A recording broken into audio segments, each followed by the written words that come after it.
Hey everybody, welcome back to the Garrett Mason Show. We're on episode 14. I can't believe we've actually done all of these episodes so far.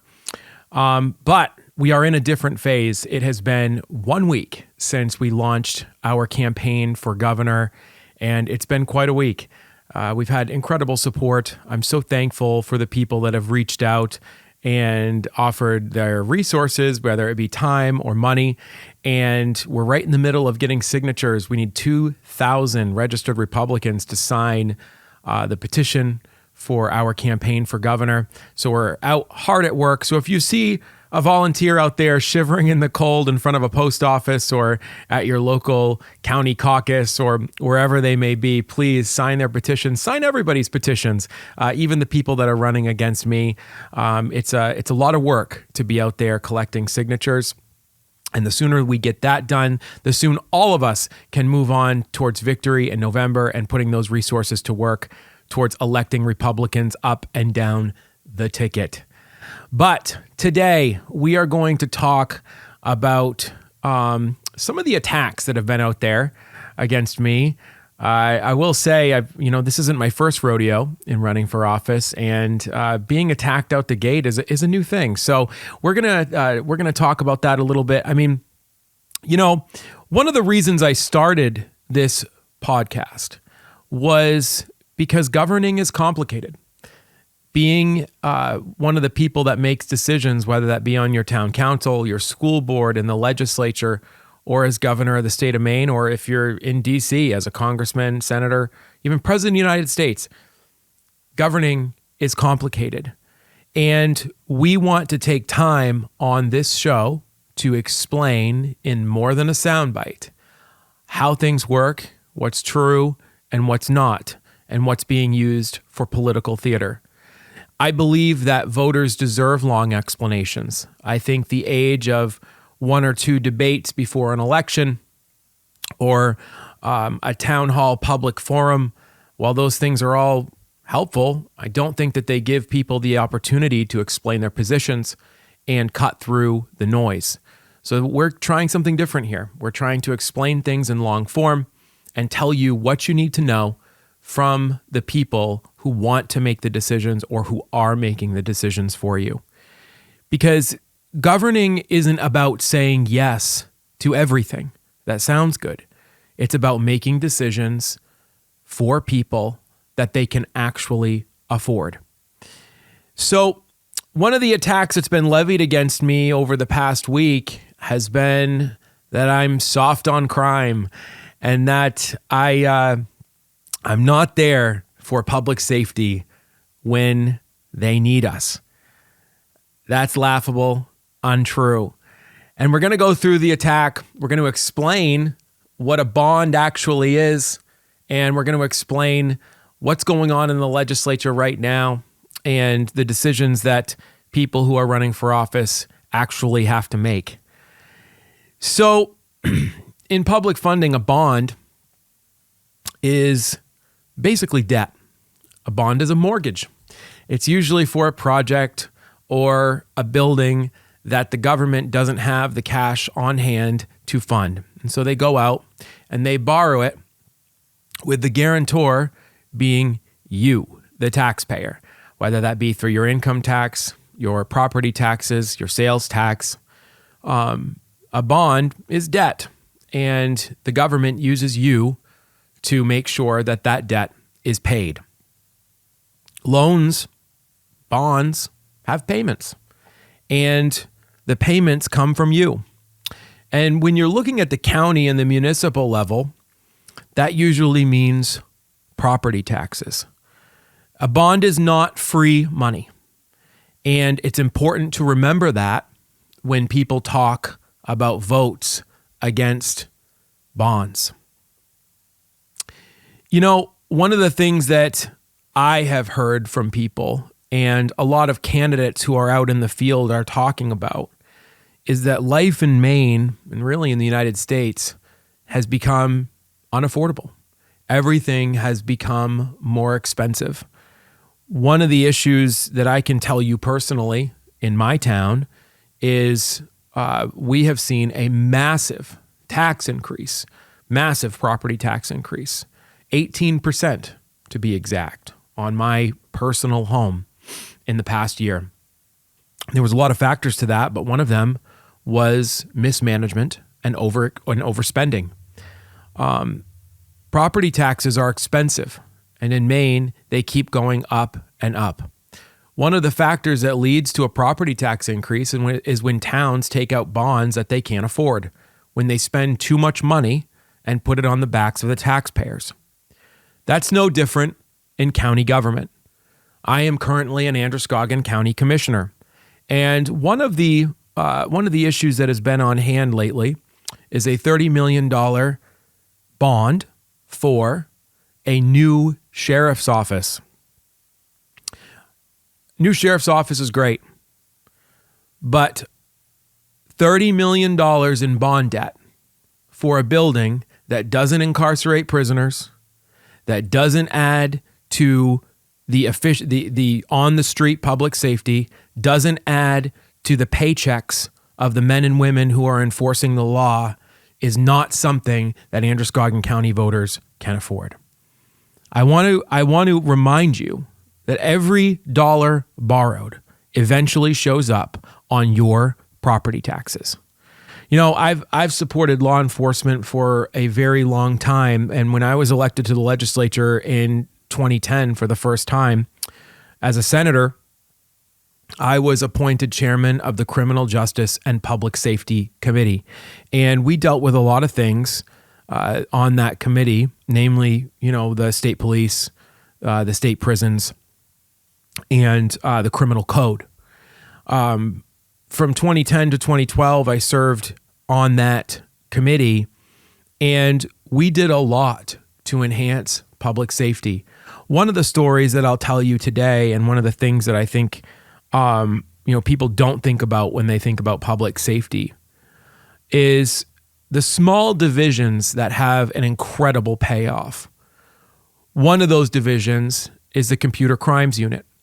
People don't know this, but Maine has one of the most effective computer crime units in the entire country. In fact, big states call into Maine for our expertise on computer crimes. When I was chairman of that committee, I had the opportunity to go and look at this unit. It's a small little unit in a few rooms at the State Police Academy in Vassalboro. And when I went in there, I was shocked to find a team, at that time, it's probably changed now, of mostly women, moms, who all they did was look through seized hard drives from the state police, and they would look through some of the most horrific and subhuman content that were on these hard drives. We're talking about child sexual exploitation. We're talking about trafficking. We're talking about money laundering. Some of the worst places of the dark web on these hard drives. And this department was severely underfunded, severely. There was an entire room of hard drives stacked up to the ceiling that they couldn't get to. And it was heartbreaking as we sat there and listened to the director of that department tell us about how they catch criminals and how they catch people who are using children for some of the worst things that you could imagine. And me and the other members of the committee, and including the late, great Bill Diamond, worked to increase funding for that department by $300,000. And we were able to get that done. And what that led to was an increase in arrests, an increase of monitoring of explicit content, illegal content, especially surrounding children. And it led to the arrest of people like Elliot Cutler, the disgraced former gubernatorial candidate that came within just a few thousand votes of being our governor. Supporting public safety isn't always about building a Taj Mahal palace that doesn't house criminals and doesn't do anything to further activity of arrests and compliance on the street. Supporting law enforcement means giving them the tools that they need to be successful in capturing criminals. That's what supporting law enforcement means. I have spent my career making sure that law enforcement has the tools that they need, and I'm proud of that record.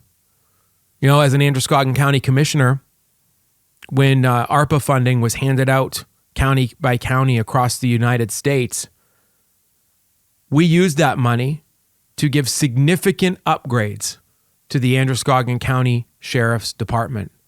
That meant better body cams. Better in-car equipment.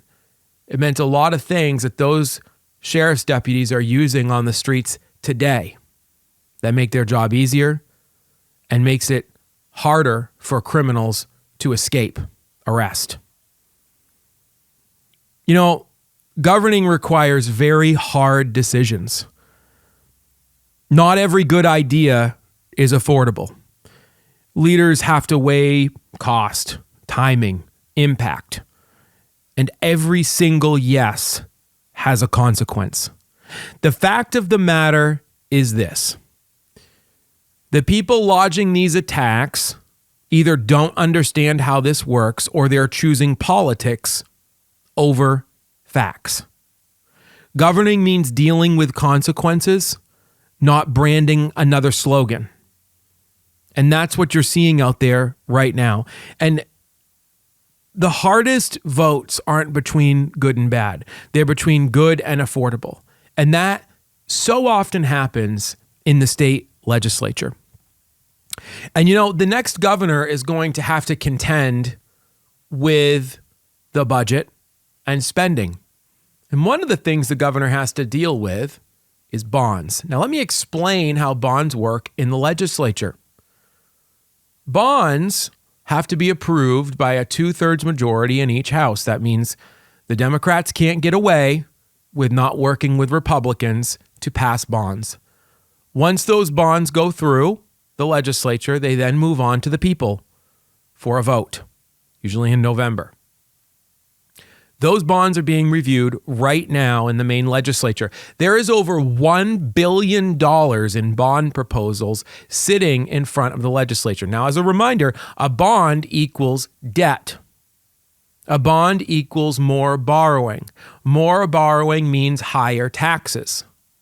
And there are people out there who are saying that they want to pass, $30 million bonds for buildings that we can't afford. And yet they say they're going to lower taxes. Doesn't work that way. So let's go through a few examples of what's going on in the legislature right now. There's multiple agriculture bonds. You know, I've done work for the agriculture industry during my time working in public affairs and as a lobbyist in the state legislature. And agriculture is in crisis in Maine.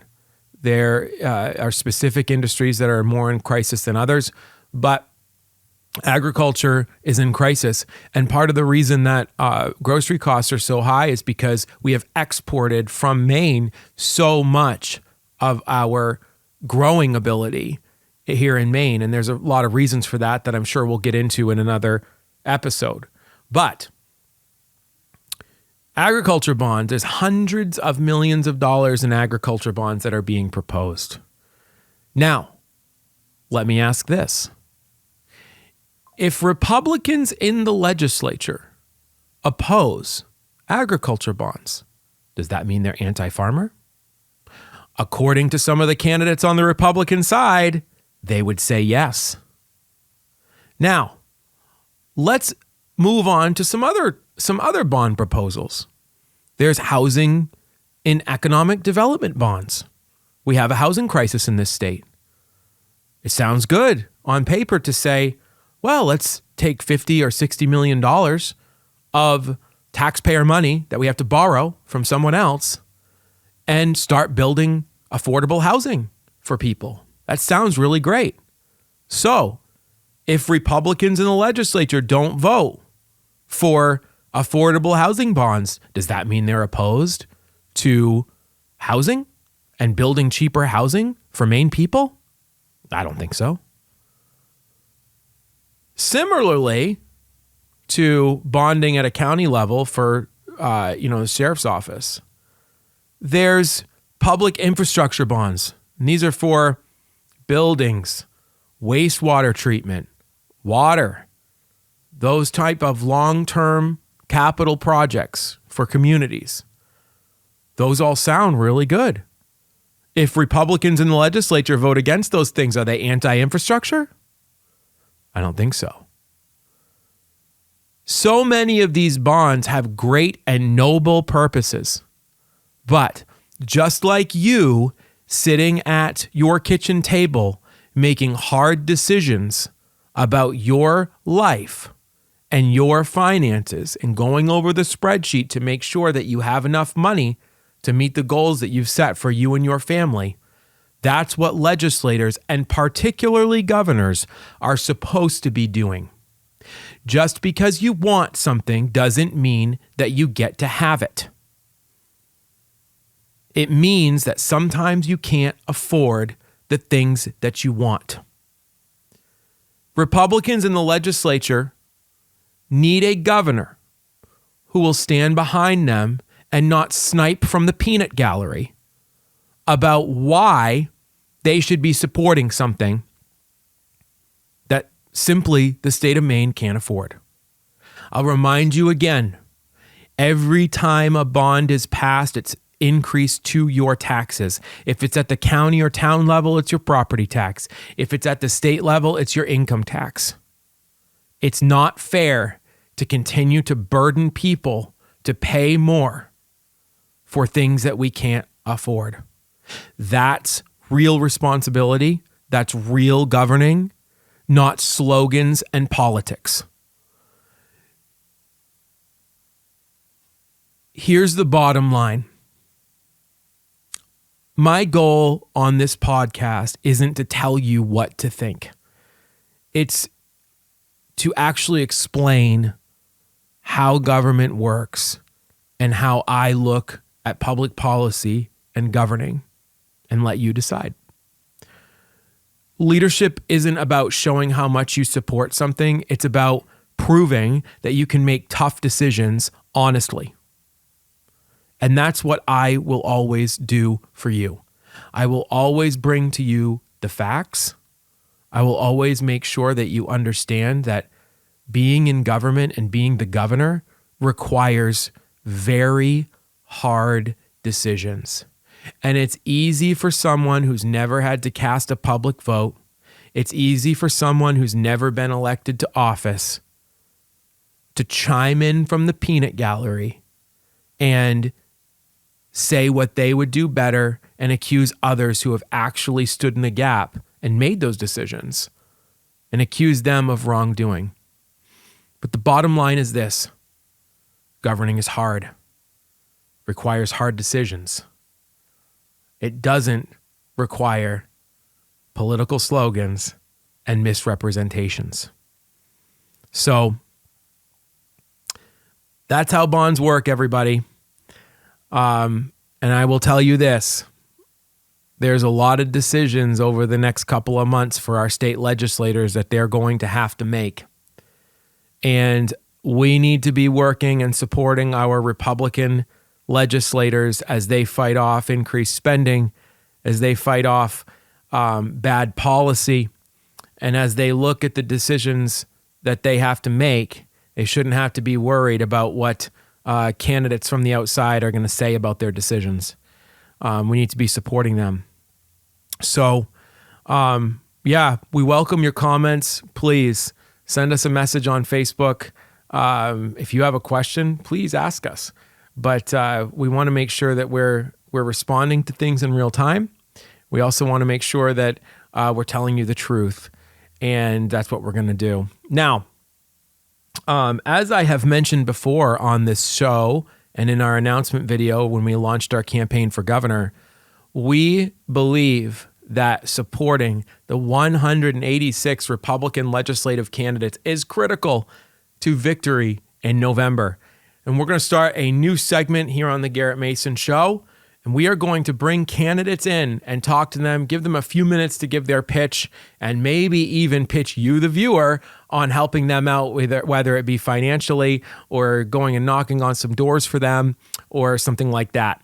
So we are going to have a new segment. We're going to bring in Janet Beaudoin, who is currently on the school board in Lewiston, has done a fantastic job there, and is running for a vacant House seat in a special election in Lewiston. We're going to bring her on, talk to her for a few minutes, and introduce her to you all.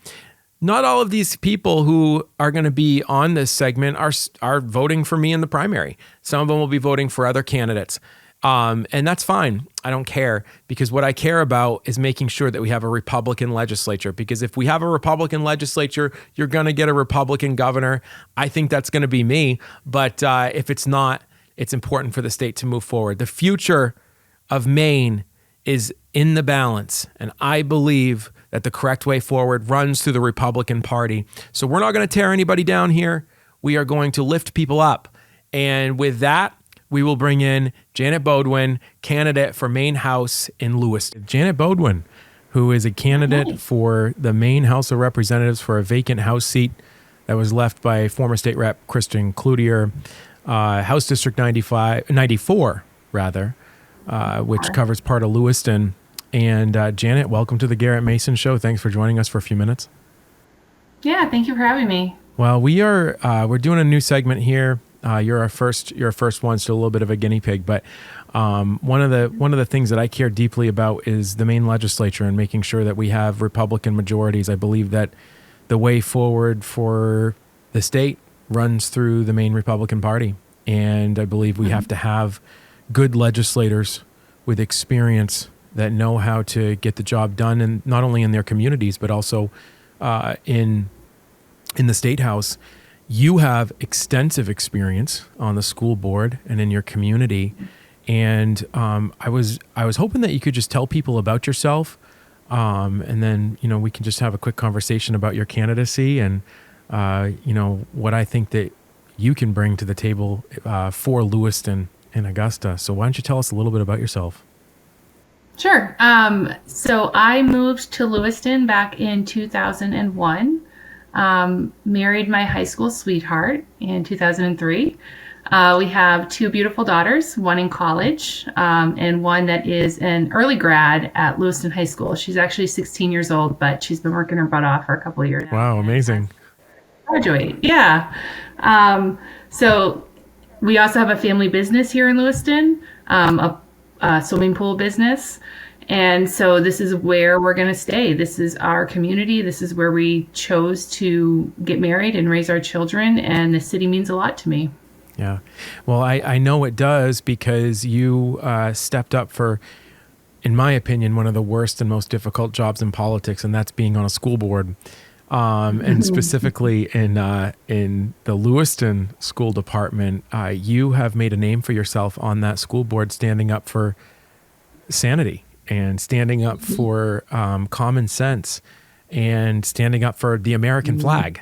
And I think you've done some great work on there. And can you talk a little bit about the school board and some of the things that you've seen on there? I mean, I know you were one of the leading voices in making sure that Eamon Osmond was challenged for his residency and his eligibility to serve as an elected person on that board, and then further on the city council. You were the ones ringing the alarm on that. So can you talk a little bit about your time on the school board and what that's been like for you? Yeah, absolutely. So I was actually appointed to the school board back in 2021. And it was in the middle of COVID and all of the madness that was going on in our school district. I had a real problem with the masking. I had a problem with the social distancing. I had a problem with the remote learning that they were trying to do. Everyone kept saying, follow the science, but it didn't make any sense. And we had, at the time on the Lewiston School Board, we had a member on there who was pushing just every single national headline that he could, every single Democratic national headline, from defund the police to, close down our schools and keep our kids home. They should be at home doing remote learning for the next 2 years. Like, there was just a laundry list of things that were going on. And as a involved parent, I just couldn't stomach it. So a vacancy came up in my ward and I applied. And I think the mayor just respected me and the stances that I was taking in the middle of all of the COVID craziness, and he appointed me to the school committee. So I've run consistently since that year. It was sort of like it was an appointment, kind of like the special election that I'm a part of right now. The term that I served ended that November, so I had to rerun for my seat. And I have just consistently won since then and held on to my seat. And, thank you for the kind words that you said about the work that I'm doing. I'm trying.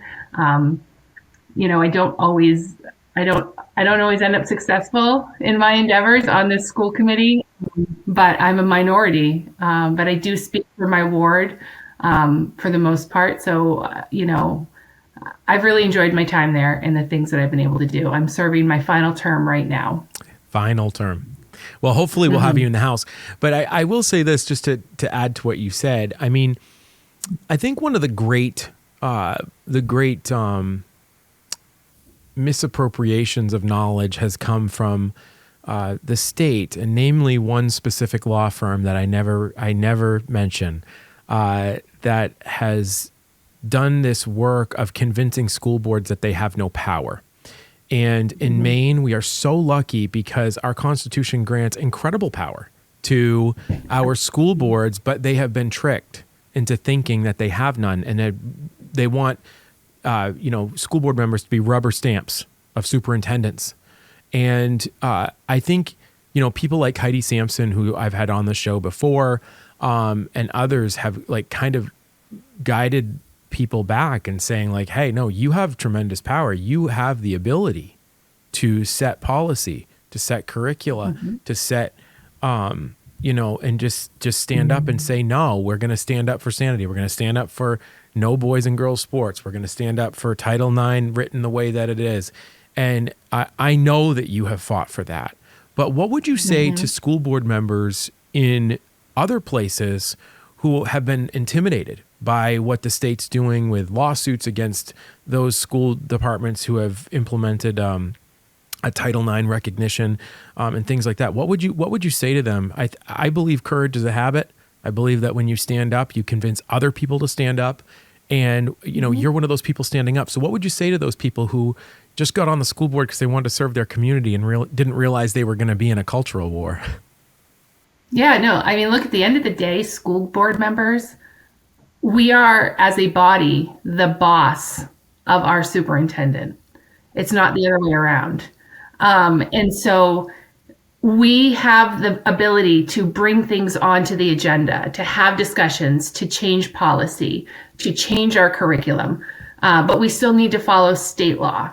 And that's one of the pieces that has brought me to this point where I want to go up and serve in Augusta, because I see the disparities between what our state law is requiring us to do and what makes sense in a community like Lewiston. It's frustrating, to say the least. Yeah. Well, I think that's a great reason to run. And I think that there's a lot of people who get convinced to run in the same way. I remember when I ran for the Senate eons ago for the first time, I mean, the radicalizing moment for me was when the legislature passed a tax on hockey tickets. I worked for the Lewiston Maniacs at the time, and it was a big deal. And, the fact that the state could just come in and kind of grab profit out of my pocket when I didn't even know that that was coming was a radicalizing moment. I think everybody who runs for the legislature has that, especially on the Republican side. But, I think that's a really good driving force for people to be up there. But so, we're running out of time, but one thing I did want to ask you is when you get into the legislature, what are you looking forward to the most? I know you've been up to the legislature before, but I think you have a really good shot of winning this thing. And what do you plan to do when you get up there? I'm not running for this just to hold another office. I'm running for this because I really want to be a voice for my community up in Lewiston. We've seen a lot of things recently. You only have to open up social media or turn on the news to hear what is going on in this city right now. One of the big things that I would love to tackle are all the loopholes with residency. We obviously had somebody appointed to our school committee and then won a city council seat by using a condemned building's address. And there was a loophole there that is just such an injustice, in my opinion. So that's one of the first things that I want to go after. There needs to be integrity again in elections and in people that hold offices and who they actually represent. And we also have a drug epidemic in Lewiston. And so, beyond just talking points, there needs to be some intangible things done. We need a detox facility, rehab facility in Androscoggin County. We need something to help people who just, they don't have anywhere to go. You can only arrest people so many times and put them back out on the streets. Like, it's just not helping. I'm very pro law enforcement. I want to help them do their jobs, and I want to help the people in this community get the help that they need to get clean. So those are my two big things that I really want to be up in Augusta for. You're spot on with the drug epidemic in Lewiston. I mean, I grew up in Lisbon. I've been in Lisbon for 40 years, my entire life, and I'm in Lewiston almost every day. And it breaks my heart to drive down Lisbon Street and drive through some of those places. I went and picked up some pastries at Christmas time at the Italian bakery.